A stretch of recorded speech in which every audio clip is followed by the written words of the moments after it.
Alright, and welcome back everybody. We just finished up seasoning the brisket, not really letting it rest or set anything, don't need to, because I've already got the smoker fired up and she is ready to go. So let's go ahead and get her on. I don't have a table, I'm working on that. Well, I gotta find one small enough to actually fit right here for the purpose of the videos anyway. So unfortunately for a quick second I might have to bend over. I don't have anything else today going on here, just doing this for now. And what I do is I'll probably put it right about here in the center, towards the back, half away from the fire, point side towards the fire. Although overall this is a pretty level, nice, even brisket. So, but the fat, there's still more fat in the muscular tissue on this side anyway, so it can take a little bit more.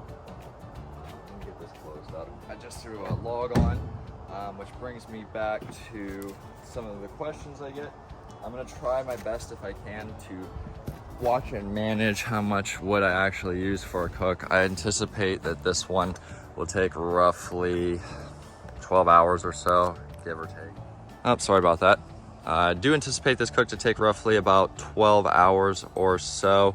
So my plan here is to show you what I'm starting with on today. Is the pile to the left is probably, I don't know, I'd call, well, each pile that I haven't broken down into a third of a cord. So as you can see, this one I haven't taken any wood off of yet. So this is about the size that they are when they're a third. And this here is what I've used just recently. But anyway, I'm gonna do is take account of how many pieces I use. So far, I am just now on putting the fifth one in as we put the brisket on, so I can show you that. So the two on the bottom, there's two across the way, and then that one I just tossed on there. And I have 3 sitting up here.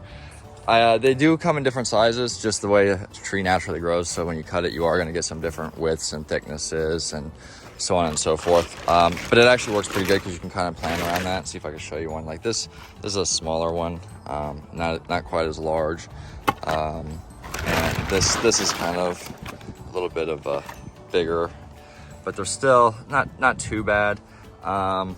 More manageable, but it kind of helps out because it depends on where you're at in the cook. Once you get your smokers up to temperature, maintaining them is actually kind of the easy part.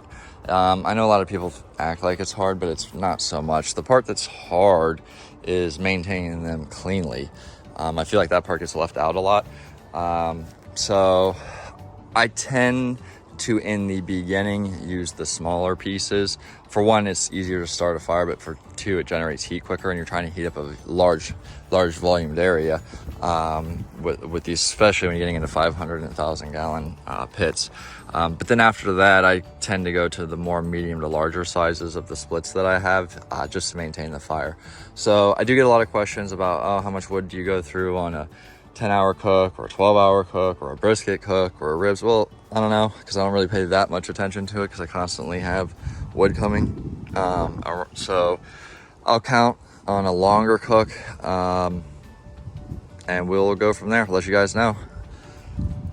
I'll catch you try to answering some questions as we move along through the cook and do some checks on the brisket and sprays. I've already kind of done a brisket video, so I'm not going to try to go into as much detail about temperatures and barks and so on and so forth, but I've tried to more along the lines answer questions, some questions about the pit, get some measurements and show you guys those. So stay tuned for the next upload.